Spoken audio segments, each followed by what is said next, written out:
You should have called before coming back, Vanessa said through the glass door, her voice calm enough to make it crueler.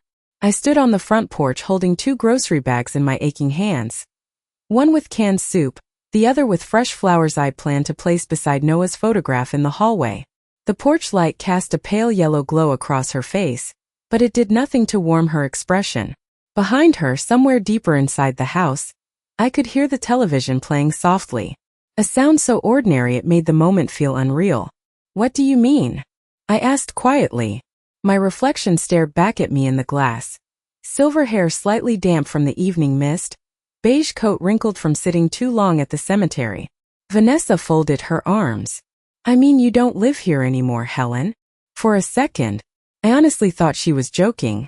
The kind of sharp little comment she sometimes made when Daniel wasn't paying attention. But then I reached for my key again. The lock didn't move. Not even a little. My stomach tightened slowly. You changed the locks? I whispered. Vanessa sighed dramatically, as if I were making things difficult for her. We needed boundaries. Boundaries. I stared past her shoulder into the living room I had decorated 23 years ago. The cream-colored curtains I had sewn myself were still hanging beside the fireplace. Noah's leather chair was still in the corner near the bookshelf. Everything looked exactly the same, except suddenly none of it belonged to me anymore. Then Daniel appeared in the hallway. My son looked tired, older than 45. His blue dress shirt was wrinkled, his tie loosened carelessly around his neck. He wouldn't meet my eyes. Mom, he started softly. That one word nearly broke me. Daniel, I said carefully, trying to keep my voice steady. Tell me this is some misunderstanding. He rubbed the back of his neck. The same nervous habit he'd had since high school.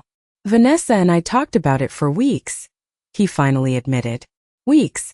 The word landed harder than the cold October wind blowing across the porch. Not hours. Not days. Weeks. They had planned this while sitting at my kitchen table, while eating dinners I cooked for them, while I was still folding Daniel's laundry because Vanessa claimed she was too busy. I looked down at the flowers trembling slightly in my hands. White lilies. Noah's favorite. My husband had been gone 11 months. 11 months since the heart attack that shattered the center of my life. And now this. So that's it. I asked quietly. You locked me out of my own home? Vanessa gave a thin smile. It's not your home anymore, Helen. Daniel closed his eyes briefly, but he didn't correct her. And somehow, that silence hurt more than anything else. I do not remember walking back to my car. Later I would try to replay those few minutes in my head. The cold air, the weight of the grocery bags, the sound of the front door locking behind me. But everything after Daniel lowered his eyes became strangely blurry, like my mind had decided there was only so much humiliation it could absorb in one evening. I sat in the driver's seat for a long time without turning on the engine. The lilies rested on the passenger seat beside me. One of the stems had snapped. I stared at it while the porch light glowed in the distance like something unreachable now. My own house looked unfamiliar suddenly. Smaller somehow. Colder. Upstairs the bedroom light flicked on. Vanessa moved past the curtains for a moment before disappearing again. Comfortable. Settled. As if she had always belonged there. I finally started the car when the dashboard clock read 8:47 p.m. My hands shook slightly against the steering wheel as I drove through the quiet streets of Ashford Hills. Halloween decorations still sat on several front lawns. Fake gravestones, orange lights, smiling scarecrows swaying gently in the wind. Normal families inside warm homes eating dinner together, while I drove around town with nowhere to go. I realized then that I had not packed a single thing. My medication was still in the bathroom cabinet upstairs. My winter coats were still hanging in the hallway closet. Noah's watch, the one I slept beside every night after he passed, was still on my dresser. Vanessa had not simply locked me out. She had erased me quickly enough that I had not even seen it happening. Around 9:30, I pulled into the parking lot of a small roadside motel just off Highway 16. The blue neon vacancy sign buzzed faintly above the office window. A young clerk barely looked up as he handed me a room key attached to a faded plastic tag that read Room 12. I carried my purse and the flowers inside while the October wind pushed against my back. The room smelled faintly of old coffee and laundry detergent. A single lamp glowed beside the bed, casting soft yellow light across floral wallpaper that had probably not changed since the early 1990s. I sat carefully on the edge of the mattress, still wearing my coat. The silence in that room felt different from the silence at home. At home, silence had once felt peaceful, shared, familiar. This silence felt borrowed, temporary, lonely in a way that settled directly into my chest. I reached into my purse for my phone. No missed calls. No text messages from Daniel asking where I was. No apology. Nothing. I swallowed hard and looked toward the window where rain had started tapping softly against the glass. Then slowly, painfully, the truth began arranging itself inside my mind like puzzle pieces finally locking together. Vanessa changing the alarm code last month. Daniel insisting I give him copies of Noah's financial files. The sudden conversations that stopped whenever I entered a room. This had not happened overnight. They had been preparing for this moment while I was still grieving my husband. I barely slept that night. Every time I closed my eyes, I saw Vanessa standing behind the glass door with her arms folded. Calm, composed, completely certain she had already won. Around 3 a.m, I gave up pretending rest would come and walked over to the tiny coffee maker near the television. The motel coffee tasted burnt and bitter, but the warmth steadied my hands enough to think clearly for the first time since leaving the house. I sat beside the window wrapped in my coat while headlights swept across the wet parking lot outside. That was when the memories started returning differently, not as isolated moments, but as warnings I should have recognized months ago. Vanessa had always hidden her cruelty behind politeness. That was what made her dangerous. If she had screamed or insulted me openly, Daniel might have noticed eventually. Instead, she specialized in small exclusions. Tiny humiliations delivered so gracefully they almost sounded reasonable. 2 months after Noah died, she had insisted on redecorating the downstairs study. "It will help everyone move forward," she had said gently while placing my husband's books into cardboard boxes like old decorations from a forgotten holiday. A week later, she replaced the family photos in the hallway with large black and white prints from her vacation in Napa Valley. Then came the kitchen. She reorganized every cabinet without asking me. One morning, I could not even find the coffee mugs Noah and I had used every day for nearly 30 years. "The kitchen flows better this way," she told me with a smile while Daniel nodded absent-mindedly behind her. At the time, I convinced myself these things were normal adjustments. Young couples like control over their homes. That was what I kept telling myself, even though deep down something had already begun shifting inside that house. Then there was the security system. I remembered standing in the foyer one afternoon while Vanessa typed a new code into the keypad beside the front door. "The company recommended updating everything after Noah passed," she explained casually. When I asked for the new code, she hesitated just long enough for me to notice. "I will text it to you later," she said. She never did. Daniel claimed he forgot too. Sitting in that motel room now, every moment replayed with painful clarity. They were not grieving with me after Noah died. They were repositioning themselves around the life he left behind. Around the house. Around the accounts. Around everything my husband and I had built together over 42 years. I looked down at my wedding ring, twisting it slowly around my finger while rain streaked across the window beside me. Noah used to tell me I trusted people too easily. "You always see the best in everyone, Helen," he would say with a tired smile whenever Daniel borrowed money he never repaid or Vanessa made one of her carefully disguised remarks. Back then, I thought kindness held families together. Now I understood something far colder. Sometimes kindness simply teaches people how much they can take from you before you finally notice. The next morning, the sky over Ashford Hills was pale gray and heavy with low clouds. I sat inside my car outside the motel for nearly 15 minutes staring at my reflection in the rearview mirror. My mascara had smudged slightly beneath my eyes during the night, and the lines around my mouth looked deeper somehow. Older. Tired in a way sleep could not fix. I reached for my brush slowly, smoothing my silver hair back into place with careful movements. Noah used to joke that no matter what happened in life, I never left the house looking defeated. The memory almost made me smile. Almost. By 10 o'clock, I was pulling into the parking lot of Whitmore in Reed Financial downtown. The building rose 12 stories above Main Street, all polished glass and steel reflecting the gloomy morning sky. Noah had trusted the firm for nearly 20 years. So had I. My heels clicked softly across the marble lobby floor as I approached the front desk. The receptionist recognized me immediately. Her polite smile faltered when she noticed the overnight bag resting beside my purse. "Mrs. Whitmore," she said gently. "It has been a while." I nodded once. "I need to speak with Arthur Reed." 20 minutes later, I sat inside Arthur's office holding a cup of untouched tea between my hands. The office smelled faintly of leather and cedarwood. Framed degrees lined the walls beside photographs of Arthur shaking hands with politicians and business owners from half the county. He looked older than the last time I saw him after Noah's funeral, thinner too.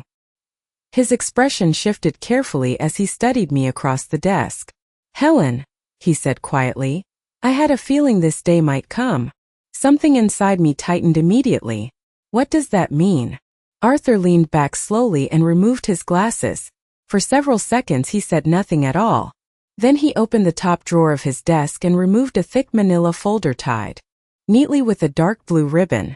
I recognized Noah's handwriting on the front instantly. My chest tightened so suddenly I had to steady my breathing. "Your husband updated several legal protections 6 months before his passing," Arthur explained carefully. "He instructed me not to discuss them unless certain circumstances developed inside the family." I stared at the folder without touching it. What circumstances? Arthur's eyes held mine steadily now. Isolation. Forced removal from the property. Financial coercion. The room seemed to grow very quiet around me. Even the faint traffic sounds outside disappeared for a moment beneath the pounding of my heartbeat. Noah knew. Somehow. Before he died. My husband had already seen the cracks forming inside our family. Arthur untied the ribbon carefully and slid several documents across the desk toward me. "The house was never transferred fully into Daniel's name," he said calmly. "Legally, ownership remains protected under a trust controlled solely by you."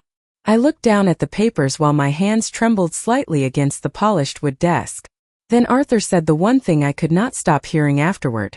"And Helen, based on what I am seeing here, I believe someone may have attempted to bypass those protections without your knowledge." Arthur spent the next hour walking me through documents I barely had the strength to process. Property records, trust agreements, financial statements with highlighted sections and handwritten notes from Noah in the margins. My husband's careful block lettering appeared beside several pages. "If Daniel pressures you, wait before signing anything." Another note simply read, "Helen must remain protected no matter what happens after I am gone." By the time I stepped back onto Main Street, the rain had stopped, but the cold air felt sharper against my skin. I stood beneath the gray skyline clutching the folder tightly against my chest while people hurried past carrying coffee cups and briefcases, completely unaware that my entire life had shifted in less than 24 hours. For the first time since standing locked outside my own front door, I was no longer confused. Was angry. Not loud anger. Not reckless anger. Something quieter. Heavier. The kind that settles deep inside your bones and waits patiently. Around noon my phone finally buzzed. Daniel's name appeared across the screen. I stared at it for several seconds before answering. "Mom," he said quickly, almost too quickly. "I have been trying to reach you." I glanced down at the phone. No missed calls. "Have you?" Silence stretched briefly between us. In the background, I could hear dishes clinking softly. He was home. My home. "Vanessa thinks we got off on the wrong foot last night," he continued carefully. Wrong foot. I nearly laughed at the absurdity of it. Changing the locks while I was visiting your father's grave feels a little more serious than that. Another silence. Then his voice dropped lower. "You know how stressed things have been financially." There it was. Not grief. Not concern. Money. Always circling back to money. I leaned against a cold stone pillar outside the building while traffic rolled steadily down the street beside me. "Daniel," I said quietly, "did you know the house is still under trust protection?" The silence that followed lasted long enough to tell me everything. He did not know. Vanessa had hidden that from him too. "What are you talking about?" he asked slowly now. I closed my eyes briefly. For a moment, I pictured him at 10 years old sitting at our kitchen counter doing homework while Noah grilled hamburgers in the backyard. My sweet boy with scraped knees and missing front teeth who used to cry whenever he thought he disappointed me. I could still see traces of him buried somewhere beneath the frightened man on the phone. "Nothing," I answered softly. "Forget I mentioned it." Before he could ask another question, I ended the call. 20 minutes later, I checked into a different motel 30 miles outside Ashford Hills under my maiden name. Something told me Vanessa would start looking for me soon. That evening, as I sat alone eating microwaved soup beside the flickering motel television, my phone lit up again. This time it was not Daniel. It was Vanessa. A photo message. I opened it slowly. There she stood in my living room holding a glass of wine beside the fireplace. My fireplace. The caption beneath the image read, "Finally making this place feel like our home." I stared at the screen for several seconds. Then very carefully, I smiled.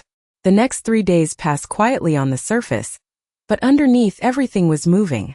Arthur arranged for copies of every financial document connected to the trust, the house, and Noah's remaining investments. Each morning, I sat at the small wooden table inside my motel room with reading glasses balanced low on my nose while stacks of paperwork slowly revealed the shape of what Vanessa had been doing behind closed doors. Some of it was subtle. Additional credit lines opened against property equity, renovation consultations I had never approved, expensive furniture deposits charged to joint household accounts shortly after Noah's funeral. But then Arthur found something else. Something far worse.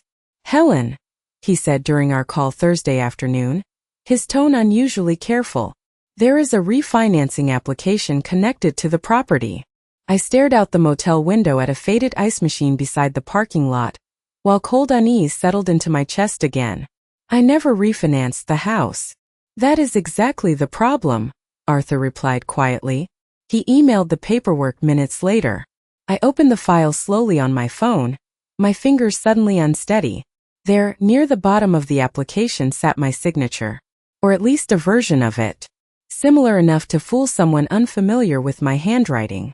Similar enough to pass quickly across a crowded desk. But not mine. I looked closer at the date. 2 weeks after Noah's funeral.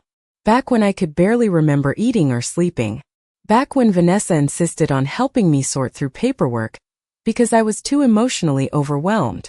I remembered those afternoons now with painful clarity. Vanessa sitting beside me at the dining room table in cream sweaters and soft makeup, speaking in gentle little reassurances while sliding papers toward me one after another. "Just routine financial updates, Helen. Just signatures for the estate records. Do not worry yourself over details right now." She had been studying me even then. Watching grief turn me distracted and vulnerable. My chest tightened so sharply I had to sit down on the edge of the motel bed. Across the room, the television played softly to an empty audience while sunlight faded slowly through thin curtains. "Do you believe Vanessa forged this?" I asked finally. Arthur paused. "I believe someone attempted to gain financial control over protected assets without proper authorization." Lawyer language. Careful language. But beneath it sat the truth both of us understood perfectly. I closed my eyes briefly and pictured Vanessa pouring wine in my kitchen, smiling while guests complimented her taste in furniture and paint colors. She thought ownership was already settled. She thought changing the locks had ended the story. She had no idea Noah spent the last year of his life preparing for exactly this kind of betrayal. That evening I drove north to a quiet neighborhood outside Briar Glen where my oldest friend, Margaret Ellis, lived alone in a white 2-story farmhouse surrounded by maple trees already turning gold for autumn. Margaret opened the front door before I even reached the porch.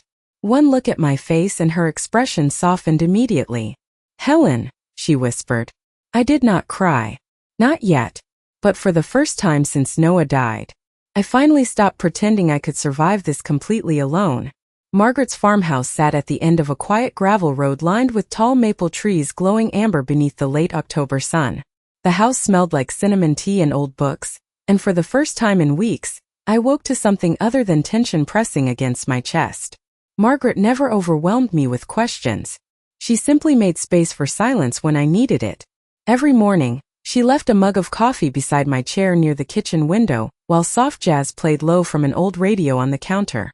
It reminded me of the years before Noah got sick, before every conversation inside my own home started feeling careful and guarded.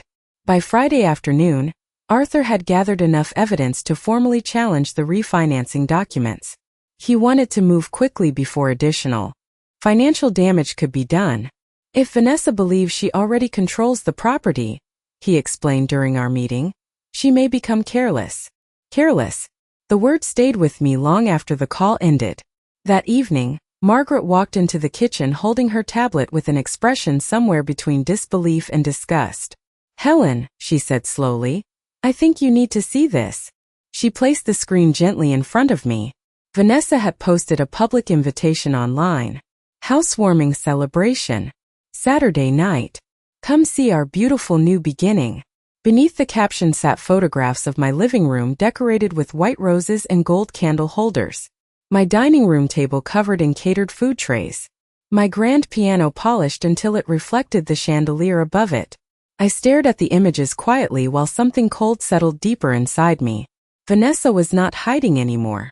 She was announcing ownership publicly now, rewriting the story before I even had the chance to defend myself. Several comments beneath the post made my stomach tighten. "Congratulations on the new place. So happy for you both. Your mother-in-law finally moved out?" Vanessa replied to one comment with a smiling emoji and 3 simple words. "It was time." Margaret sat down across from me carefully. "She is humiliating you on purpose." I looked back at the screen one last time before locking it gently. "No," I said quietly. "She thinks the humiliation part is already over." Saturday arrived cold and bright with sharp blue skies stretching above Briar Glen. By 6:30 that evening, lights were glowing warmly through every window of my house. Cars lined both sides of the street outside. Laughter drifted faintly through the autumn air as guests carried wine bottles and gift bags toward the front door. From across the street, I sat silently inside Arthur's black sedan wearing a navy wool coat and pearl earrings Noah gave me on our 40th anniversary. Arthur adjusted his tie beside me while reviewing one final folder of documents beneath the dashboard light. "Once we walk in," he said carefully, "this situation is going to change very quickly." I watched silhouettes moving behind the curtains of my living room. Strangers sipping champagne beneath the same roof where I once rocked Daniel to sleep during thunderstorms. My fingers tightened slightly around my purse. Then I noticed something through the front window that made my heartbeat slow instead of race. Vanessa was standing near the fireplace smiling confidently while introducing herself as the lady of the house. Arthur stepped out of the car first, adjusting the cuffs of his charcoal overcoat while guests continued filtering through the front entrance carrying bottles of wine and wrapped pastries from the bakery downtown. Nobody paid attention to us at first. Why would they? To everyone inside that house, I had already disappeared from the story. I opened the car door slowly and felt the cold evening air brush against my face. Across the lawn, warm golden light spilled from every window of the home Noah and I spent 4 decades building together. For one brief second, grief hit me so sharply I almost could not breathe. Then I remembered Vanessa standing beside my fireplace calling herself the lady of the house, and the feeling vanished completely. The music inside grew louder as we approached the front porch. Jazz piano drifted through the open doorway along with bursts of laughter and clinking champagne glasses. Someone had hung a seasonal wreath on the front door. Not my wreath. Mine had been handmade from dried magnolia leaves Noah collected every Thanksgiving. This new one looked expensive and impersonal, like something staged for a magazine photograph. Arthur rang the bell even though the door stood partially open. A young couple near the entryway glanced over casually before stepping aside. Then Vanessa appeared from the dining room holding a wine glass in one manicured hand. The smile on her face disappeared so fast it almost looked painful. For several long seconds nobody spoke. I could feel conversations around us slowing one by one as guests noticed the tension spreading through the room. Vanessa recovered first. Of course she did. "Helen," she said lightly, though her voice tightened around my name. "This is unexpected." I removed my gloves carefully while looking around. The crowded living room. My living room. "Apparently," I replied softly, "so is changing the locks on someone without legal ownership." Silence dropped across the house instantly. Somewhere near the kitchen, I heard a nervous cough followed by the faint scrape of a chair against hardwood floors. Daniel appeared near the staircase looking pale enough to worry me for a moment. His eyes moved from me to Arthur, to the thick folder tucked beneath Arthur's arm. "Mom," he started quietly. But Arthur interrupted him with calm professional precision. "Good evening," he announced clearly enough for the surrounding guests to hear. "I am Arthur Reed, legal trustee representing the Whitmore Family Trust." Vanessa's fingers tightened visibly around her wine glass. Arthur opened the folder slowly while several guests exchanged uncomfortable looks. "There appears to have been a serious misunderstanding regarding ownership of this property," he continued. "Mrs. Helen Whitmore remains the sole protected beneficiary under the trust established by her late husband." Daniel stared blankly. "What trust?" he whispered.